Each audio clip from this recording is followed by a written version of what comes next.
Homeless woman interrupts business lunch at luxury restaurant. What she said to the millionaire saved his life. Hello and welcome to 80s Love Stories, where I, your favorite narrator, Christopher, bring you an exciting love story straight from the unforgettable 1980s. Get ready for a journey full of nostalgia and incredible twists. Today's story is truly remarkable, with an ending that's sure to touch your heart and leave you amazed. So, stay with me until the very last moment. I hope this experience is unforgettable for you, and may God bless you and your family. Now, let's get started. On a crisp autumn afternoon in 1983, Thomas Richardson sat in Le Bernardin, one of Manhattan's most exclusive French restaurants. The 42-year-old investment banker adjusted his power tie, a bold red Giorgio Armani that perfectly matched his suspenders. The steady hum of classical music mixed with the clink of fine china and hushed conversations of New York's elite. Thomas was deep in discussion with potential investors, trying to close a crucial real estate deal. The table was adorned with half-eaten plates of butter-poached lobster and bottles of expensive Bordeaux. His Rolex glinted under the crystal chandeliers as he gestured, explaining projected returns. That's when Sarah Cooper walked in.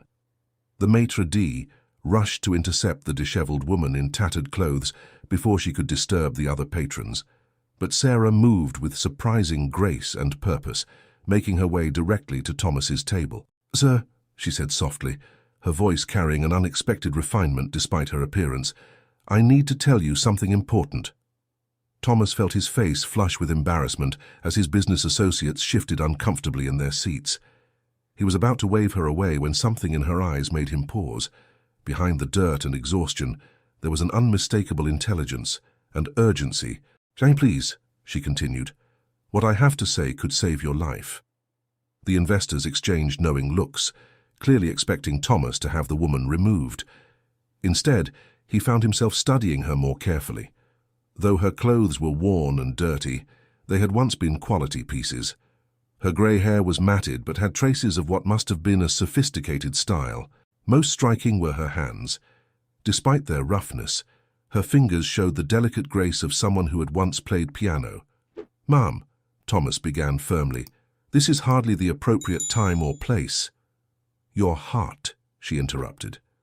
"The pain you've been ignoring in your chest, it's not just stress or indigestion." Thomas felt the color drain from his face. He hadn't told anyone about the recurring tightness he'd been experiencing, convincing himself it was nothing serious. "How could you possibly know about that?" he demanded, his voice barely a whisper. "I was a cardiologist for 30 years before everything changed," Sarah replied. "I recognize the signs. The way you keep unconsciously touching your left arm, your shortness of breath, the slight sheen of sweat despite the cool restaurant." One of the investors started to protest, but Thomas held up his hand, silencing him. The busy restaurant seemed to fade away as he focused entirely on this mysterious woman who had appeared out of nowhere. "If you don't get to a hospital soon," Sarah continued, her voice gentle but firm, "you're going to have a massive heart attack, the kind people don't survive." Thomas touched his chest, suddenly very aware of the dull ache that had been his constant companion for weeks. He looked at Sarah, really looked at her, and saw past the circumstances that had brought her to this moment. He saw someone who, despite everything, still cared enough to help a stranger. "James," he said to one of his associates, "please call my car. I believe I need to cut this lunch short." The investors protested, but Thomas was already standing, his mind made up.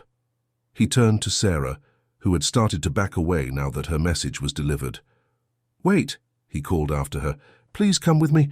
I'd like to hear more about how you knew."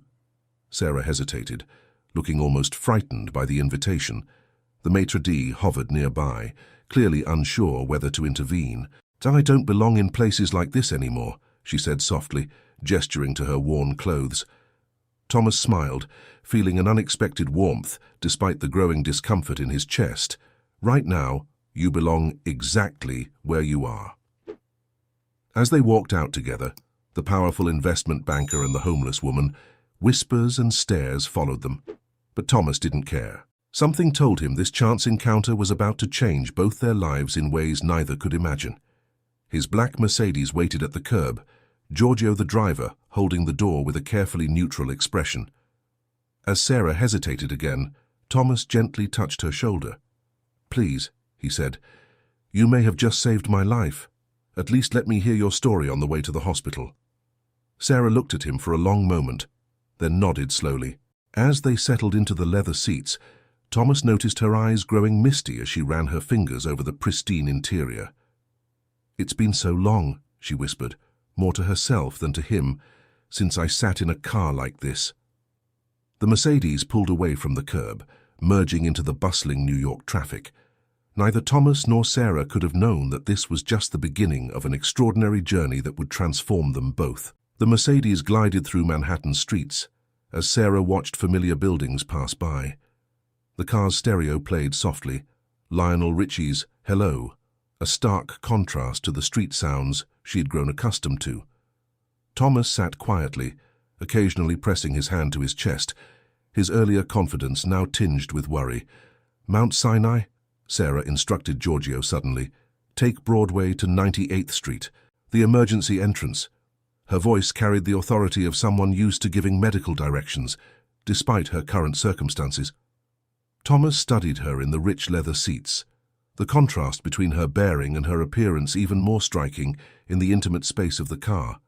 Her clothes might be worn, but her posture spoke of years of professional training.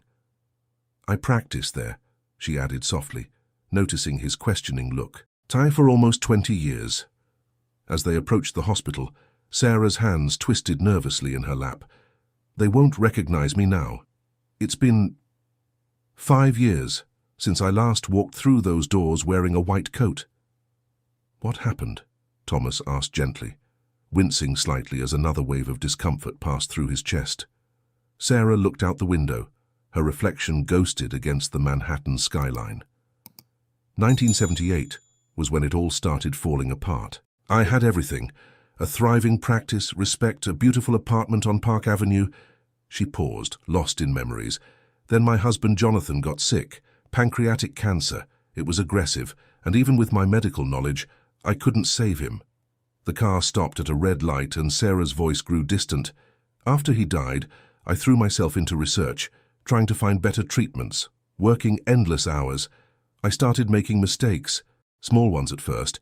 Then a critical error in diagnosis. A young patient died.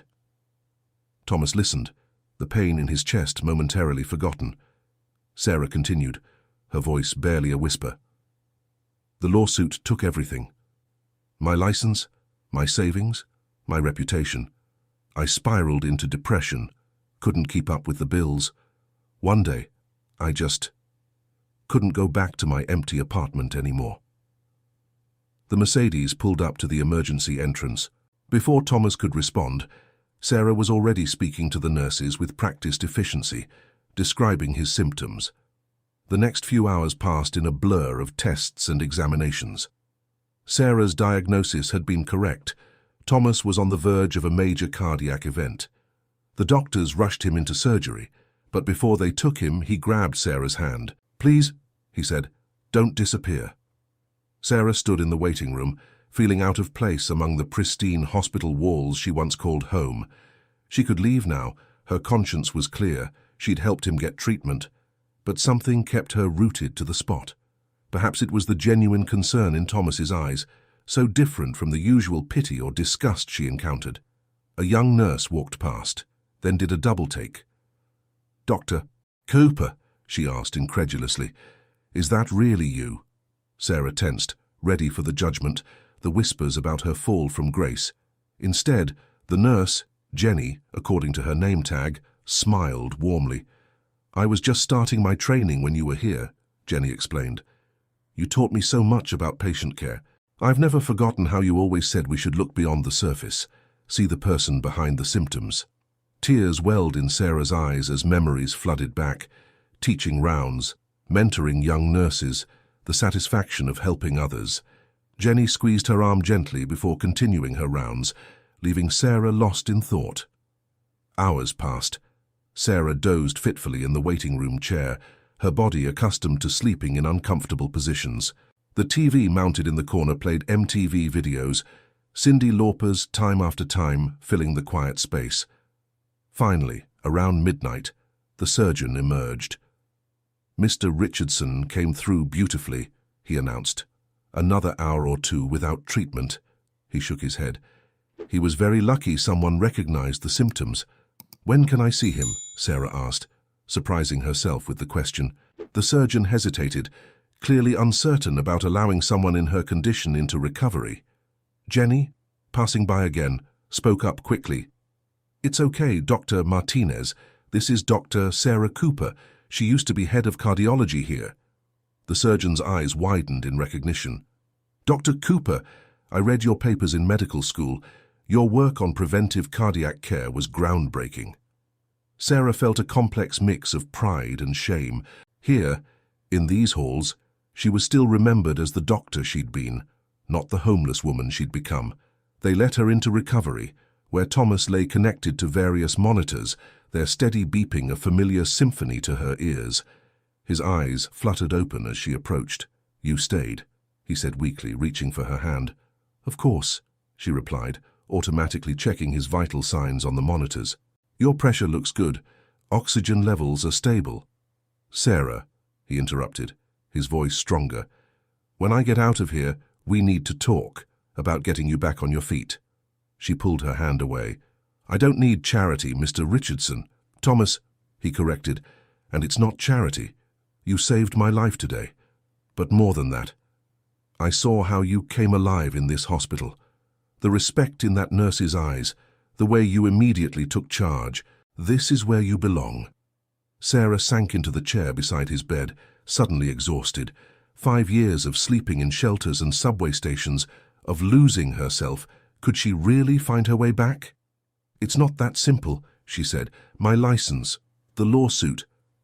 "I'm an investment banker," Thomas replied with a slight smile. "Numbers, negotiations, making things happen. That's what I do. Let me help you like you helped me." Sarah looked around the hospital room, breathing in the familiar antiseptic smell. For the first time in years, she felt a flicker of hope. But there was something in Thomas's eyes beyond mere gratitude, a warmth that made her both nervous and intrigued. As dawn broke over Manhattan, painting the hospital room in soft golden light, neither Sarah nor Thomas could have anticipated how their lives would intertwine in the months to come. For now, they sat in comfortable silence, each lost in thoughts of second chances and new beginnings. The autumn of 1983 brought change as swift as the falling leaves. 2 weeks after Thomas's surgery, Sarah found herself standing in front of a modest Upper West Side apartment building. She clutched a small bag containing everything she owned, a few pieces of clothing, a worn medical textbook, and a faded photograph of Jonathan. Thomas had arranged for the apartment despite her initial reluctance. "It's an investment in your future," he'd insisted from his hospital bed. "You can pay me back once you're practicing again." The apartment was small but clean, with furniture from the early 70s. A twin bed, a worn couch, and a small kitchen table. But after years on the streets, it felt like a palace. Sarah ran her fingers along the bathroom counter, tears welling in her eyes at the sight of fresh towels and a new toothbrush. The phone rang, a novelty that made her jump. It was Thomas. "Are you settling in?" His voice was stronger now, weeks of recovery having done their work. "It's overwhelming," she admitted, sinking onto the couch. "I keep thinking I'll wake up back on that bench in Central Park." "I have some news," Thomas said. "I spoke with my lawyer about your case. The malpractice suit that cost you your license. We found some irregularities. The patient's family's lawyer might have suppressed evidence that could have helped your defense." Sarah's hand tightened on the receiver. "What kind of evidence?" "Medical records showing the patient had withheld crucial information about their condition, information that would have affected your diagnosis." Thomas paused.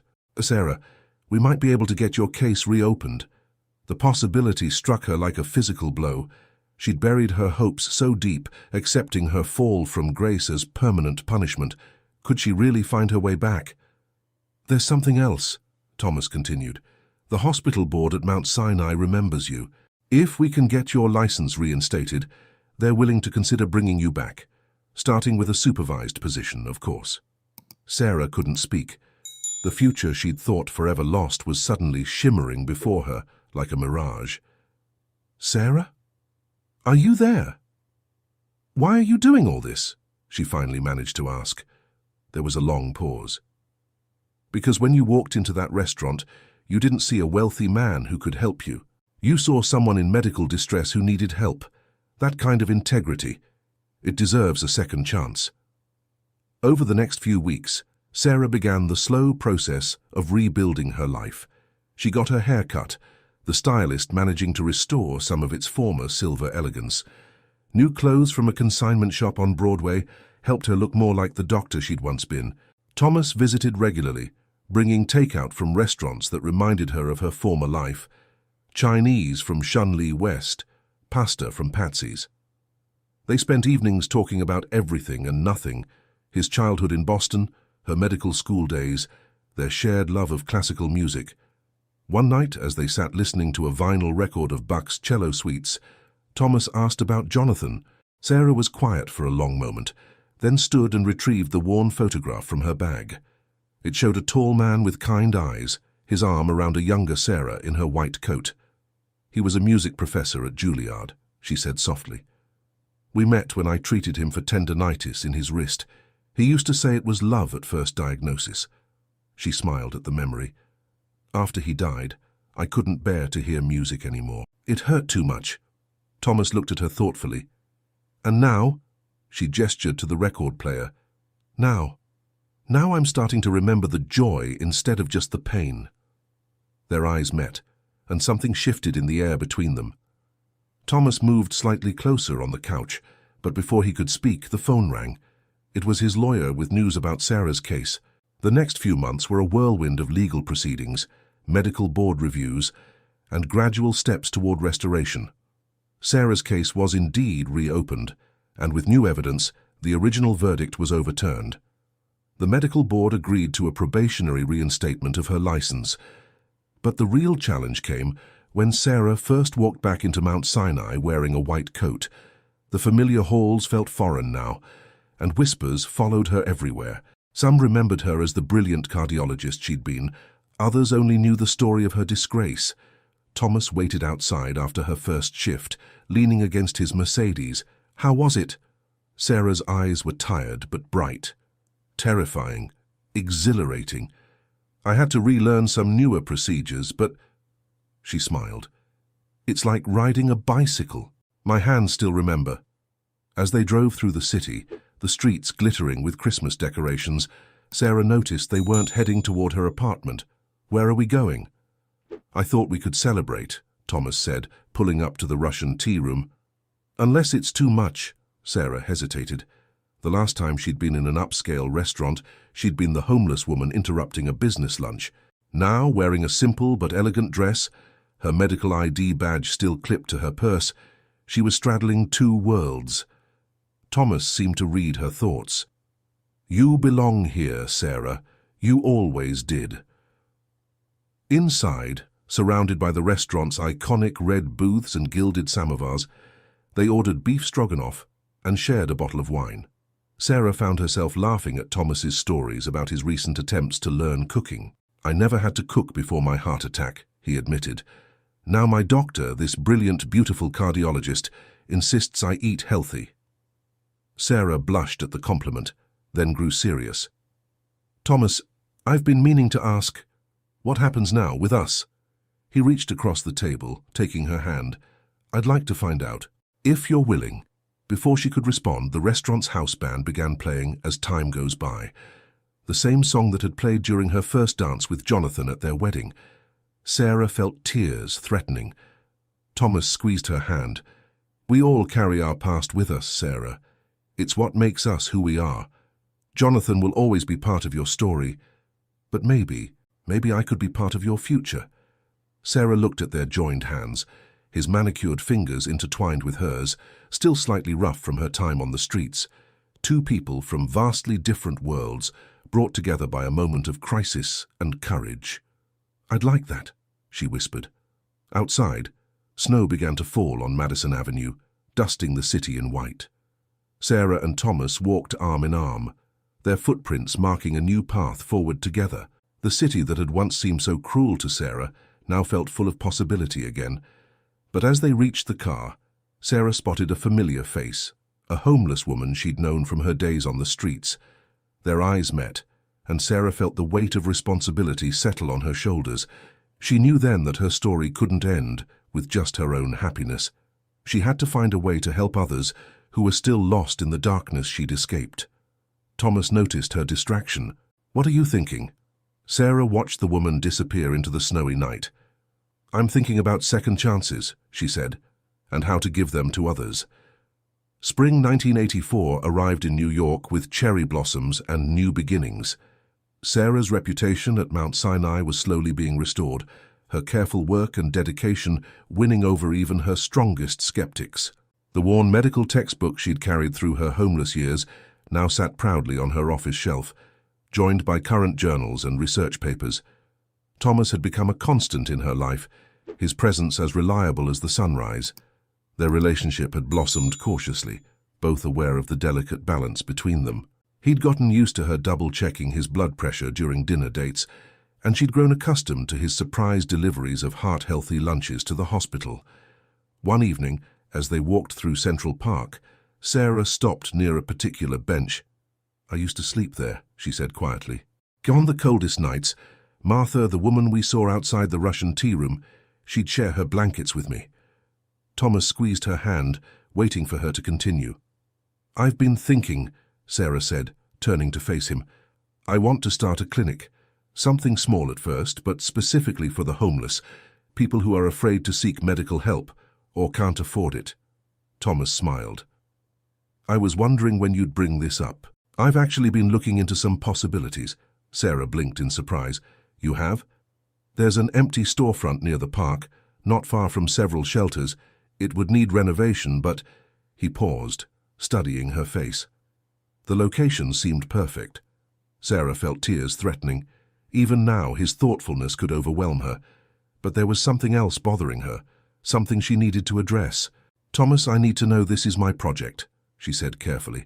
"Not that I don't appreciate your help, but you need to stand on your own," he finished. "I understand. What if I just help with the initial investment? After that, it's all yours to run as you see fit." Sarah considered this.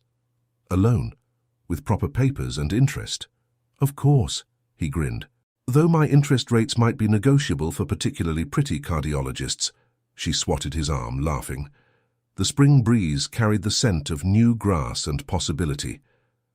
The next few months were a whirlwind of activity. Sarah continued her hospital work while overseeing the clinic's renovation. She'd insisted on keeping the budget modest, wanting the space to feel welcoming rather than intimidating to potential patients. Thomas watched with admiration as she transformed the storefront into a warm, functional clinic. She chose comfortable second-hand furniture over sterile waiting room chairs, and the walls were painted in soft, calming colors. Local art students painted a mural in the children's corner. One afternoon, while Sarah was organizing medical supplies, Martha shuffled into the nearly completed clinic. She stopped short at the sight of Sarah in her white coat. "Doc?" Martha's voice was uncertain. "That really you?" Sarah crossed the room and hugged her former street companion. "It's me, Martha. And when we open next month, I want you to be our first patient. No more ignoring that cough of yours." As Martha looked around the clinic with tear-filled eyes, Sarah felt the pieces of her life clicking into place. But that evening, an unexpected complication arose. She arrived at Thomas's Upper East Side apartment for dinner to find him agitated, pacing near the floor-to-ceiling windows. "The board isn't happy," he said without preamble.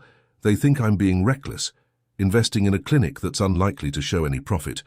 One of them even suggested—" He stopped, running a hand through his hair. "Suggested what?" Sarah pressed. "That you're using me. That this whole relationship is about getting funding for your project." The words seemed to pain him physically. Sarah felt as if she'd been slapped. "Do you believe that?" "Of course not." Thomas turned to her, his eyes pleading. "But the board is threatening to vote me out as CEO if I continue with such questionable investments." Sarah's mind raced. All her plans, her dreams of helping others, were they about to crumble? And more importantly, was she about to cost Thomas everything he'd worked for? "I'll find other funding," she said quickly. We can tear up the loan agreement. I'll figure something out. Thomas crossed the room in 3 strides, taking her hands in his. Sarah, stop. I don't care about the board. But your company can survive without me if necessary. He smiled softly.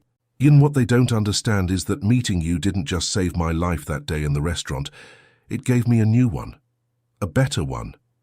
Sarah looked up at him, seeing the truth in his eyes.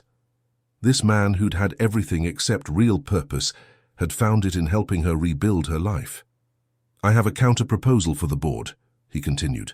The clinic will be part of a new charitable foundation, totally separate from the company, funded primarily by my personal assets. He paused, seeming nervous, and I was hoping we might run it together, as partners, in every sense of the word. Sarah's heart skipped a beat. Thomas Richardson, are you proposing a merger? He laughed, pulling her close. Well, I was trying to be subtle about it, but... He reached into his pocket and pulled out a small velvet box. Sarah Cooper, will you marry me? Not for the clinic, not for any practical reason, but because somehow in this crazy city we found each other exactly when we needed to. Sarah looked at the simple but elegant diamond ring, then at the man holding it. She thought about that day in the restaurant, how far they'd both come since then, how they'd healed each other in ways neither expected. Yes, she whispered. Sois, but I have one condition. Thomas raised an eyebrow questioningly. Martha gets to be my maid of honor. His laughter filled the apartment as he slipped the ring onto her finger. Outside, the Manhattan skyline twinkled like stars, witnessing another moment of transformation in their ongoing story. But even as they celebrated, Sarah knew their greatest challenges and greatest triumphs still lay ahead. The clinic would need more than just money to succeed. It would need heart, dedication, and an unwavering commitment to seeing the humanity in every person who walked through its doors. Just as Thomas had seen the doctor beneath her tattered clothes that day in Le Bernardin, she would need to help others see the worth and potential in themselves. It wouldn't be easy, but with Thomas by her side, she felt ready for anything. The summer of 1984 painted New York in vibrant colors, but inside Sarah and Thomas's Upper East Side apartment, the mood was tense. Wedding plans had taken a back seat to more pressing concerns about the clinic's opening. They're trying to shut us down before we even open, Sarah said, pacing across their living room. The morning newspaper lay on the coffee table, its headline blaring, Controversial Clinic Raises Neighborhood Concerns. Thomas picked up the paper, reading aloud, Local business owners express worry over homeless congregation in upscale shopping district. They haven't even given us a chance. Sarah stopped at the window, watching the city bustle below. Her engagement ring caught the morning light, a reminder of how much had changed in less than a year. So maybe we should have chosen a different location. No, Thomas said firmly, coming to stand behind her. The location is perfect, accessible to those who need it most. We're not backing down. A knock at the door interrupted them. It was Jenny, the nurse from Mount Sinai who had recognized Sarah during Thomas's hospitalization. She'd recently joined their clinic project. You need to come quickly, Jenny said, slightly out of breath. Martha's at the clinic. She's having chest pains. Sarah grabbed her medical bag, years of emergency response kicking in. Call an ambulance. Tell them Dr. Cooper is en route. Though the clinic wasn't officially open, Martha had been helping them organize supplies, taking pride in being part of something meaningful. They found her sitting on one of the second-hand chairs, clutching her chest. Didn't want to bother nobody, Martha wheezed. But the pain, it ain't never been this bad. Sarah quickly assessed her vital signs while Thomas called to check on the ambulance. Her experienced hands found what she feared, the telltale signs of a heart attack. Martha, listen to me, Sarah said firmly, preparing emergency medication from her bag. You're having a cardiac event, but I'm here and I'm not going anywhere. As they waited for the ambulance, a small crowd gathered outside the clinic. Some were concerned neighbors, others were homeless individuals who knew Martha from the streets. The paramedics arrived quickly, and Sarah insisted on riding with them to the hospital. As the ambulance pulled away, Thomas noticed something unexpected. The crowd of onlookers included several of the business owners who had opposed the clinic. They had witnessed firsthand what the clinic could mean for the community. At the hospital, Sarah worked alongside her Mount Sinai colleagues to stabilize Martha. Hours later, she sat by Martha's bedside, holding her weathered hand. "You saved my life, Doc," Martha whispered, "just like you saved your fancy man's." Sarah smiled softly. "That's what the clinic is for, Martha. No one should be denied care just because they can't afford it." Martha's eyes filled with tears. "You really came back for us. After getting your good life back, you didn't forget." "How could I?" Sarah squeezed her hand. "You shared your blankets with me on the coldest nights. You watched over me when I was at my lowest. The clinic isn't charity, Martha. It's repaying a debt." That evening, as Sarah and Thomas left the hospital, they found Jenny waiting with surprising news. The incident had made the local news, but not as their opponents had hoped. Instead, it demonstrated exactly why the clinic was needed. "And there's more," Jenny added excitedly. "Remember Mrs. Anderson, the boutique owner next door who was leading the opposition? She came by the clinic this afternoon. She wants to make a donation, and she's bringing other business owners with her." Thomas wrapped his arm around Sarah's shoulders. "See, sometimes people just need to witness compassion in action to understand its value." The following weeks brought unexpected support. Local businesses began offering services. The pharmacy agreed to fill prescriptions at cost. The deli provided meals for volunteers. And even the high-end boutique donated clothing for job interviews. One evening, as Sarah and Thomas worked late at the clinic, she found him staring at the mural in the children's corner. It showed a sunrise over the New York skyline, symbolizing new beginnings. "Penny for your thoughts?" she asked, wrapping her arms around him from behind. "I was just thinking about that day in Le Bernardin," he said. "How close I came to having you thrown out. How different both our lives would be if I had." Sarah rested her head against his back, breathing in his familiar scent. "We all need someone to see past our surfaces sometimes, to recognize our worth when we've forgotten it ourselves." Thomas turned to face her. "Speaking of Le Bernardin, I had an idea about our wedding." Sarah raised an eyebrow questioningly. "What if, instead of the big society wedding everyone expects, we have it here at the clinic, with the people who really matter?" Sarah felt tears welling up. "Martha would love that. Once she's recovered enough to be my maid of honor, of course." "Of course," Thomas agreed, pulling her close. "And maybe, instead of wedding gifts, we ask for donations to the clinic." Sarah looked around the space they'd created together. Not just a medical facility, but a place of hope and second chances. The autumn light filtered through the windows, casting long shadows across the floor. "It's perfect," she whispered. "Absolutely perfect." But as they stood there, embracing in the quiet clinic, neither could have predicted the challenge that lay ahead, one that would test not only their love, but everything they believed about redemption and trust. October 1984 brought crisp air and falling leaves to New York City. The clinic was thriving, helping dozens of homeless patients daily.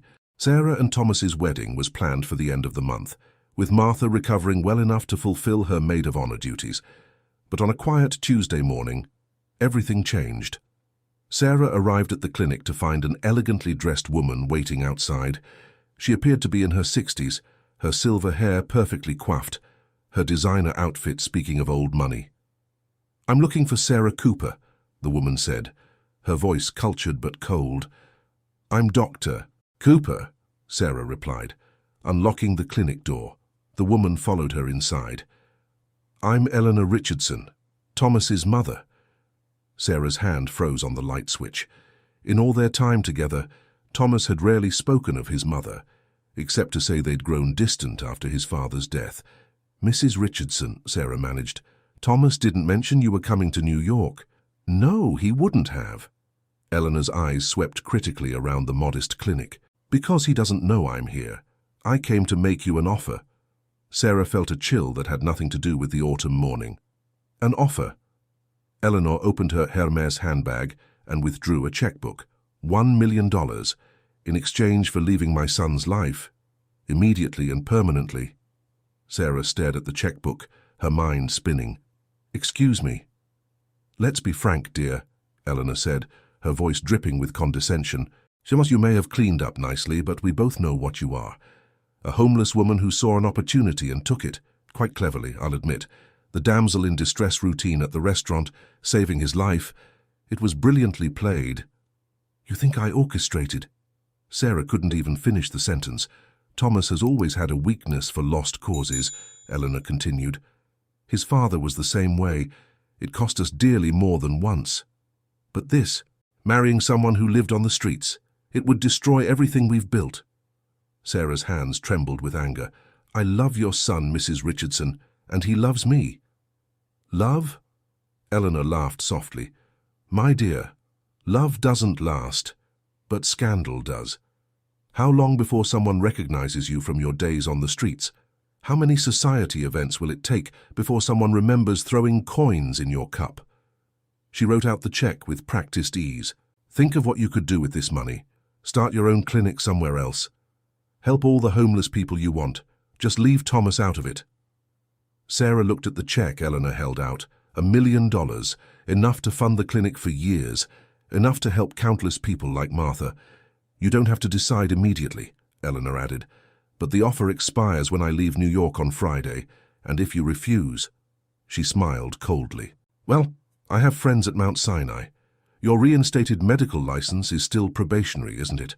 How unfortunate it would be if new concerns about your competency were raised.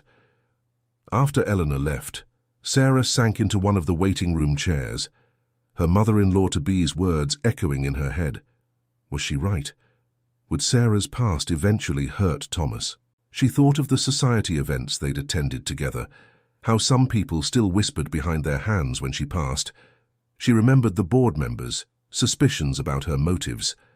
The door chimed as Martha walked in for her follow-up appointment. Doc, you look like you've seen a ghost. Sarah tried to smile. Just thinking, Martha, about choices and consequences. Martha settled into the chair next to her with a knowing look. Them's heavy thoughts for a bride-to-be. Sarah found herself telling Martha everything. Eleanor's visit, the check, the threats. Martha listened silently, her weathered face thoughtful.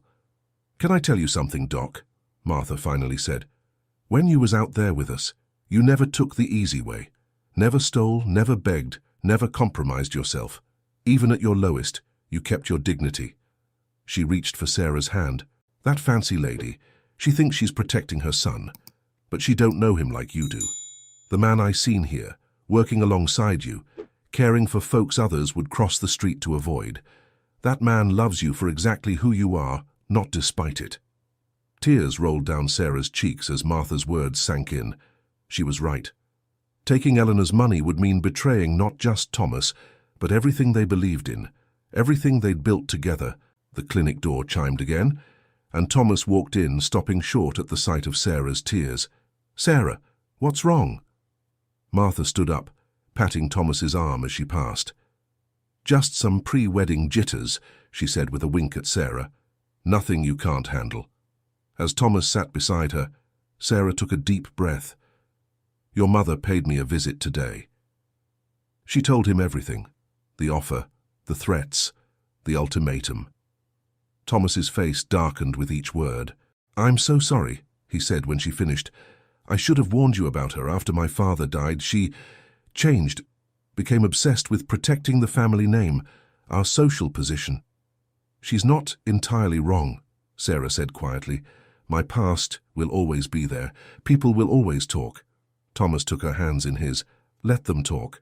My father used to say that a person's character isn't measured by how many times they fall, but by how many times they get back up. You fell about as far as someone can fall, Sarah. But you got back up.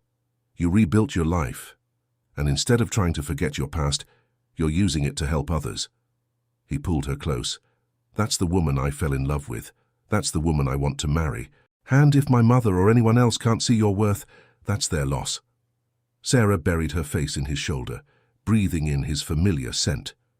What are you going to do about her threats? Thomas smiled grimly. Leave that to me. But first, he pulled back to look at her. Are we still getting married? Because I hear there's this incredible doctor who's agreed to be my wife, and I'd hate to lose her over my mother's outdated ideas about social class. Sarah laughed through her tears. Just try to stop me. As they held each other in the quiet clinic, Sarah felt the last of her doubts melt away. Eleanor's offer had forced her to confront her deepest fears about her past, but in doing so, it had only made her more certain of her future. Outside, the October wind swept leaves down the street in swirling patterns. Change was in the air, and Sarah was ready for whatever came next. The morning of October 27, 1984, dawned clear and bright in New York City.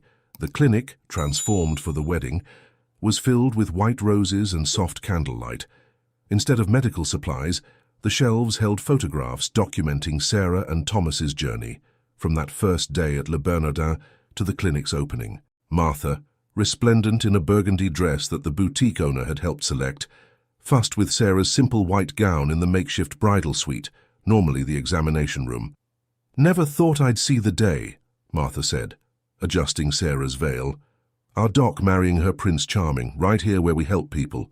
Sarah squeezed Martha's hand. "It had to be here. This place represents everything we believe in, that everyone deserves a chance at happiness, at redemption." A soft knock at the door revealed Jenny, the nurse who had become a dear friend. "Sarah, there's someone here to see you." Eleanor Richardson stood in the doorway, looking uncomfortable but determined. Sarah straightened, ready for another confrontation, but Thomas's mother raised her hands in a peaceful gesture. "I came to apologize," Eleanor said softly. "And so, if you'll still have me, to attend my son's wedding." Sarah studied her future mother-in-law carefully. "What changed your mind?" Eleanor's carefully composed facade cracked slightly. "Thomas came to see me yesterday. He showed me something I hadn't seen before, the clinic's records, the lives you've saved, the people you've helped." She paused, collecting herself.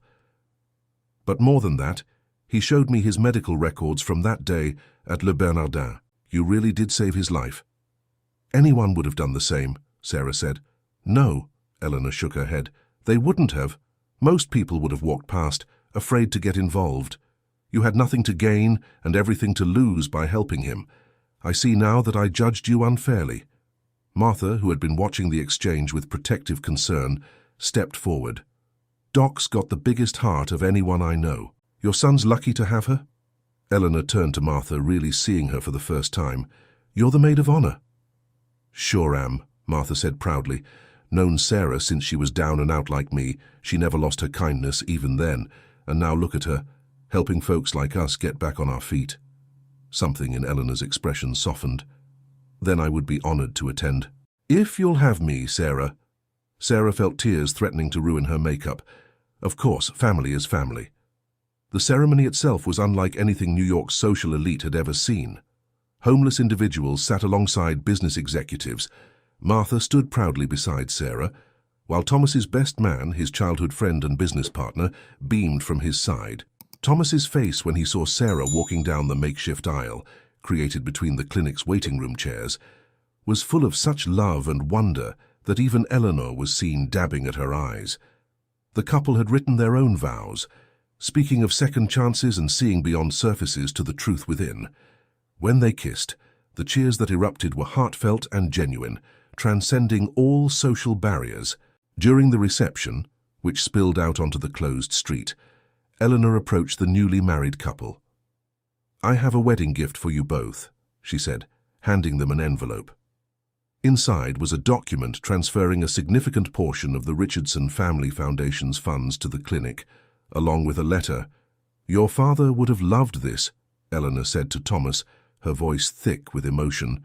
"He always said wealth was only valuable if it helped others. I lost sight of that after he died, but seeing this place, seeing what you two have built together, it's exactly what he would have wanted." Sarah hugged her mother-in-law, barriers finally broken. Thomas wrapped his arms around them both, his heart full. Later that evening, as the celebration continued around them, Sarah and Thomas danced slowly in the middle of the clinic's waiting room. As Time Goes By played softly in the background, a song that now represented not just Sarah's past love, but her present and future too. "Happy?" Thomas asked, holding her close. Sarah looked around at their unlikely gathering, Martha dancing with Thomas's best man, Eleanor deep in conversation with Jenny about the clinic's needs, their various patients and supporters mingling freely. More than I ever thought possible, she replied. Garth, though I do have one request. Anything. Next time you have chest pains, don't wait for a homeless woman to diagnose you in a restaurant. Thomas laughed, pulling her closer. I promise. Though I have to say, that particular health crisis worked out pretty well for me. As the October night wrapped around them, the clinic's windows glowing warmly in the darkness, Sarah thought about the journey that had brought them here. From the depths of despair on the streets to this moment of pure joy, every step had led to this. The clinic would continue to grow, becoming a model for similar facilities across the city. Sarah and Thomas would face other challenges, other prejudices, but they would face them together. Their love story would become a kind of urban legend in New York, the homeless woman who saved a millionaire's life and found her own salvation in the process. But more than that, their story would inspire others to look beyond appearances, to believe in second chances, and to trust that sometimes love really can conquer all barriers. Martha's voice rang out across the room. Time to cut the cake, Doc. Sarah and Thomas joined their unlikely family, ready to begin their next chapter together. Above them, through the clinic's skylight, stars twinkled over Manhattan, the same stars that had watched over Sarah during her darkest nights on the streets, now bearing witness to her greatest joy. Thank you for watching today's story. What did you think? I'd love to hear your thoughts in the comments below. If you enjoyed it, don't forget to give it a big thumbs up, share it with your friends, and subscribe to the channel to relive the magic of the 80s every day with our heartfelt stories. May God bless you and your family, and don't forget to click on the video popping up on the screen right now. It's another totally rad story you won't want to miss. See you in the next video, and stay awesome.